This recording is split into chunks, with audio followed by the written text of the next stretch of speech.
What if Mace Windu survived Revenge of the Sith and then found Anakin and Obi-Wan on Mustafar? That's our story for today. I enjoyed this one, so I hope you do as well. And make sure to subscribe, then go down to the pinned comment to enter the 60,000 subscriber lightsaber giveaway. Appreciate you guys, and let's get right into it. Our story begins inside of the Chancellor's office, as Mace Windu has Palpatine on his back, begging him not to kill him. Anakin Skywalker has entered the office, and he too is urging Windu to arrest Palpatine, not kill him. But Windu remembered what Anakin did to Dooku, and he knew it is what had to be done. The Sith are far too dangerous to be left alive. Palpatine has control of the Senate and the courts. An arrest would never work. So Windu accepted what he must do, then raised his saber for the kill. Palpatine again begged Windu to stop, but Windu swung down and was immediately blocked by Anakin. Windu was beyond shocked by this, and a second later, he was shocked by immense waves of lightning being poured into him. Windu didn't have time to react after Anakin blocked his strike, and Windu's saber flew out of the window as Palpatine screamed at Anakin to kill him. Windu was stuck, burning from the inside out from the lightning, but as Anakin was about to kill him, Windu gathered all of his power and flipped out of the window with no control of where he was going. The lightning didn't let up until he was falling through Coruscant, in and out of consciousness, but Windu knew he must survive. The Jedi, the Republic, the galaxy is counting on him. But as Windu's vision went dark during the fall, he slammed his head on a speeder, bounced off of a pair of buildings, then slid down a roof and crashed hard into the ground, and Windu was completely knocked out. Hours later, on the streets of Coruscant, Mace Windu felt himself beginning to wake up to the sounds of cries, screams, overall confusion all around him. Windu slowly stumbled to his feet, hearing the sounds of clone troopers ordering people to move as they searched for Jedi away from the temple. Windu saw Commander Fox and the Coruscant Guard just as they saw him too, and Windu then gathered himself, calling upon his strength, flipping over blaster fire and using the Force, punching, kicking, discarding of these clones without a lightsaber. It wasn't easy, and he was exhausted, burned, heavily injured. But as the clones fell, Windu then saw his saber on the ground. He turned, asking the citizens what was going on. Why were the clones attacking him? And the citizens cautiously guided Windu to a roof, where he saw it. The Jedi Temple, a beacon of peace and serenity, now burned as a symbol of the rise of the Empire. Windu fell to his knees. He failed. No, he thought. Anakin failed. Windu closed his fist. He wanted to go to the temple, but his injuries would limit him. He wouldn't survive long. The clones were all there. And as Windu knelt here, a Jedi speeder suddenly flew above him, followed by a group of LAAT gunships. Windu leapt high into the air, landing inside one of these gunships, and he cut down the clones inside before ejecting the pilot and taking over for himself. Windu accessed the guns, shooting down the unsuspecting other gunships in front of him, and he followed this Jedi speeder to a nearby landing pad. He saw that Keller and Beck escaped with the young Grogu, and together the two of them fought off another group of clones before boarding a Naboo escape ship. Windu said they need to go back to the temple, save the Jedi, at least try, but Kelleran said there is no one to save. They're all gone. Windu understood, and he boarded the ship as they escaped into hyperspace. And on this flight, Windu would learn that the entire 501st on Coruscant, along with many clone commandos and someone with a lightsaber, massacred the temple. Windu knew who it was. Anakin. He massacred the temple. He killed younglings. And for what? For the Chancellor who was a Sith Lord? No, there had to be more to it than that. Windu never trusted the boy, and today he was proven right. Anakin had a chance to make everything right, to defeat the Sith with him, gain his trust, become a master, just as he'd always wanted. But instead, Anakin chose to join the Sith. Eventually, they would land on Varuna, a Naboo moon, where Naboo soldiers and Gungans set up a medical camp, allowing Windu to heal from his fall, while Grogu and Kelleran were also inspected for injuries. And as Windu was finally healing from his burns and fall injuries, he allowed himself to meditate and try to calm down. He was still in shock, denial, anger, but through the Force he did find some peace. The Force was dark, with only specks of light remaining, and after a while, Windu would board the Naboo ship and begin messing with the communicators trying to change it to find a secure Jedi frequency. Hours would go by with no luck, but eventually Windu would gain just enough of a signal to connect with someone using the Jedi frequency. It was a real bad connection, but Windu would see Senator Bail Organa, and Organa told Windu everything, including that Yoda was about to fight Palpatine on Coruscant, while Obi-Wan was traveling to Mustafar to fight Anakin. Mace heard this and considered what to do, but Bail said Coruscant was on heavy lockdown, looking for any returning Jedi. Mustafar would be where he was needed most. So Mace thanked him, telling Kelleran he would return, then took off for Mustafar. On the lava planet, Anakin Skywalker was reunited with his wife, Padme Amidala. After hours of killing countless Jedi, followed by him murdering every single Separatist leader here, Anakin was now swallowed up by the dark side. But he swore that he did all of this for Padme, and as the two of them talked, Anakin couldn't believe that Padme wasn't seeing what he did for her. And then, Anakin saw Obi-Wan standing atop the ramp to Padme's ship. She betrayed me, Anakin thought, and he lifted Padme up with a force choke. Obi-Wan demanded that Anakin let her go immediately. Anakin was torn. His wife, the only person he thought he could trust, betrayed him. Anakin's fist closed a bit tighter, but a second later, Padme was pulled away from Anakin to the other side of the landing platform, where Mace Windu set her down, and he ignited his purple lightsaber. Windu yelled out to Anakin that his murderous crusade ends now. The Sith cannot be allowed to rule. And Anakin ignited his blade as Obi-Wan ran down the ramp, igniting his own as well. Both Anakin and Obi-Wan were shocked to see Windu was here, and both of them had completely different feelings about it. For Obi-Wan, he knew Windu was perhaps the best duelist in the Order, and he would be able to use Anakin's darkness against him. And Anakin knew that this fight would now be so much harder. He could take Obi-Wan or Windu alone, he thought, but together they would be a true challenge. He would have to separate them. So the three of them would circle each other. Windu called out to Anakin, asking if it was all worth it.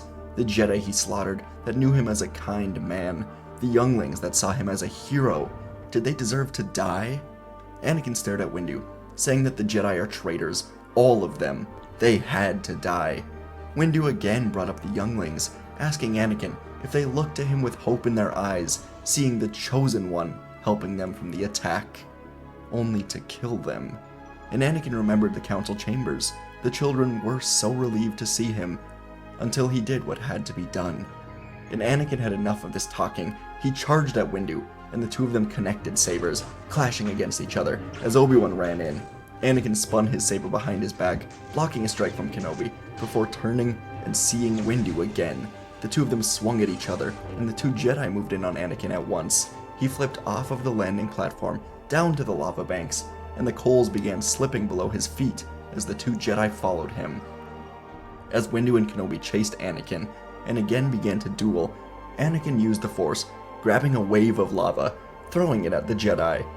Obi-Wan used the Force to hold it back as Windu moved back in alone, fighting Anakin, and Windu sunk into Vapad, reflecting Anakin's darkness back at him. The two of them moved along the edge of the lava now, and Windu sliced his saber through the rocks, sending hot coals at Anakin, and he then was hit with a strike from Windu on his mechanical wrist. It began to malfunction. Then Windu got aggressive, allowing Anakin to slide away, force-pushing Windu into the lava, where he was able to land on a lava droid. Windu was relieved. He almost lost. As Anakin tried to fix his wrist, Obi-Wan returned to the fight, and Anakin fought him now with just one hand. Obi-Wan used his defensive style, waiting for Anakin to overplay his own attacks, but Anakin was being patient with just the one hand. The patience didn't exactly pay off though, as Windu was able to return to the fight, and once more, it was both Kenobi and Windu versus Skywalker alone. Anakin flipped up to a platform bridge, and the two Jedi followed, leaping up to be on different sides of Anakin. Obi-Wan sliced into the bridge on his side, then flipped over to Windu as the bridge began to fall apart, and as Anakin ran to get off of it, Windu met him, clashing sabers again until he was able to slice into Anakin's knee, and he tumbled down the bridge. Anakin barely was able to grab onto a wire with his one good hand. He was slipping into the lava, the wire began to snap, and Anakin called out for help. Both Windu and Kenobi looked at Anakin with heavy conflict. Anakin didn't deserve their mercy, and the wire began to slip and snap even more. Anakin finally yelled out why he did this. He said he did this for Padme. She's going to die. And Palpatine promised that the dark side could keep her alive. Obi-Wan yelled out that Anakin almost killed her himself. And Anakin realized how far he'd fallen. He did almost kill her. Maybe she was dead. Did he kill her? And Windu had the truth. He couldn't believe that Anakin truly trusted Sidious. Again, Anakin asked for help, saying that Padme will die without him. He was going insane. He realized what he'd done. He didn't know what to do. The wires snapped. Anakin fell to the lava below, and he accepted his death. But the two Jedi reached out, catching him, lifting Anakin up, and Windu slammed Anakin with the Force to knock him out. And they ran back to the platform, trying to help Padme, make sure she was alright. And they would load her unconscious body onto the ship next to Anakin, who was now in Force restraining handcuffs, and they would depart for Polis Massa. Inside the medical facility on Polis Massa, Anakin began to wake up after a very long time, and quickly realized he was not on Mustafar. He was in handcuffs, inside of a ray shield cell, and he got up to run, but immediately slammed to the floor. His knee was sliced into. He couldn't walk like this. And on the floor now, he called out desperately for help, saying that Padme will die without him. He was beyond worried, but soon, Anakin looked up at the ray shield door to see Padme. She had a pod in front of her, with 2 children. Anakin genuinely could not believe it, but Padme survived her birth upon learning that Anakin was here. And now she brought the children to him, seeing his charred robes, broken wrist, deeply wounded knee. This was not the man she fell in love with. He'd fallen so far. And now Anakin was seeing how far he fell, manipulated by the Sith based on a lie. He felt empty inside, and Padme was sorry for what he has become, and she left him here. Soon, Obi-Wan would come to Anakin's cell, sitting outside of it. Anakin looked up to him and simply asked how he can fix this. Obi-Wan raised his eyebrows, saying there is no fixing this. Obi-Wan told Anakin he has chosen his path. He cannot simply be forgiven and go on with his life, but he can help the galaxy see the truth about Palpatine, as the Jedi see it. And Anakin said he will do whatever it takes. His children were born, Padme was alive, Palpatine ruled an empire, and he was in a cell after helping this empire rise. So Obi-Wan told Anakin that he must come with him, Yoda, and Windu to Anaxis. The Republic, Obi-Wan paused, then said the Empire has control of a cyber center there. It will be guarded by clones, but if they can get inside, then they can broadcast a message to the clones, telling them the truth. Anakin said the clones won't listen. They're influenced by the inhibitor chips. This was new information to Obi-Wan, but he told Anakin that he still believes that the clones will listen to him. They followed him into battle in the temple.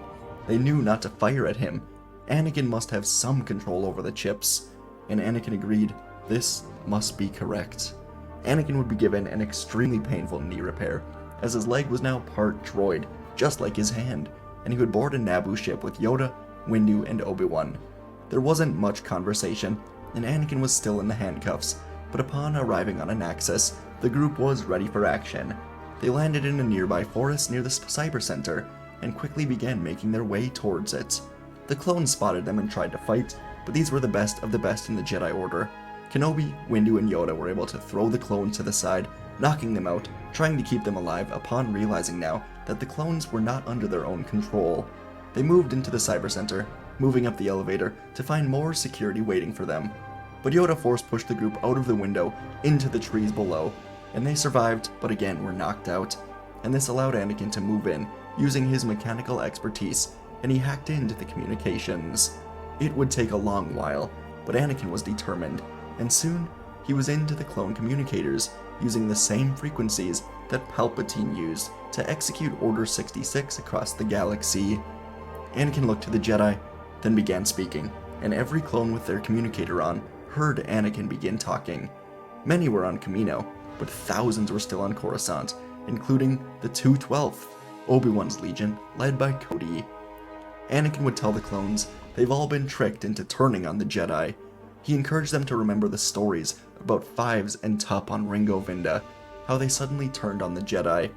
Anakin said it was because of a chip designed by Palpatine himself. He is the traitor, not the Jedi. Anakin would keep going for a while, and the clones would begin to break out of the influence of the chips. They were all able to resist now, because Anakin did have some control over them. It's how the clones knew not to fire upon him at the temple. And with this control, Anakin would urge the clones to fight back against their real enemy, the Emperor. Anakin said they fought for a republic, and Palpatine ripped that republic apart, creating his empire. And now is the time to avenge the republic, avenge their brothers, avenge the Jedi. And Anakin would end the message without knowing if it truly worked. But on Coruscant, the thousands of clones were able to break through the inhibitor chip, and they would march into the Republic Executive Building together. As Palpatine has returned to his office to figure out where all of the Jedi, clones, and everything else for his empire currently stands, his security alarms began to alert him that something was wrong. And through the office doors, clones began pouring in, immediately firing at Sidious without a word. The Sith Lord quickly blasted lightning, carving through every clone's armor that entered, killing them. But now speeders came to the broken office window. Palpatine had to handle both sides of this invasion. A blast would hit him in the shoulder, and he increased his lightning. Clones continued to die quickly without much luck, as Palpatine was now using his full power. But suddenly they seemed to stop. This was curious. Palpatine turned to his office window, and he saw 3 Republic Venators were suddenly in range. They quickly began firing. Sidious used the Force, redirecting the first few blasts, but one of them penetrated his defenses, hitting the floor right in front of the Dark Lord. His office completely exploded. Sidious was buried in the rubble, going in and out of consciousness, as the clones re-entered the now damaged office, and Sidious saw Commander Cody and his men line up, as he was then executed on the ground. Soon after, back on Polis Massa, Obi-Wan, Yoda, Windu, Anakin, and Padme would learn that Anakin's message to the clones worked. They broke free of their chips. Palpatine was dead. Bail said the clones found evidence in Palpatine's office, in a hidden lair, and in Dooku's castle, of Palpatine working with Dooku through the war, so they executed him for treason against the Jedi and the Republic. The clones were forgiven for executing the Jedi, as they were simply following orders, and a new emperor was set to be elected. In time, this emperor would be Mon Mothma, and she would work quickly to turn this into a new republic, not an empire. As for the Jedi, they would restart their order on Naboo, under new Grand Master Mace Windu, as Yoda stepped down from his position, becoming more of a guide that was letting the younger faces of the Order reform the Jedi ways. This was long overdue, and together Windu and Kenobi would begin searching for survivors, bringing them to a slowly building Naboo temple.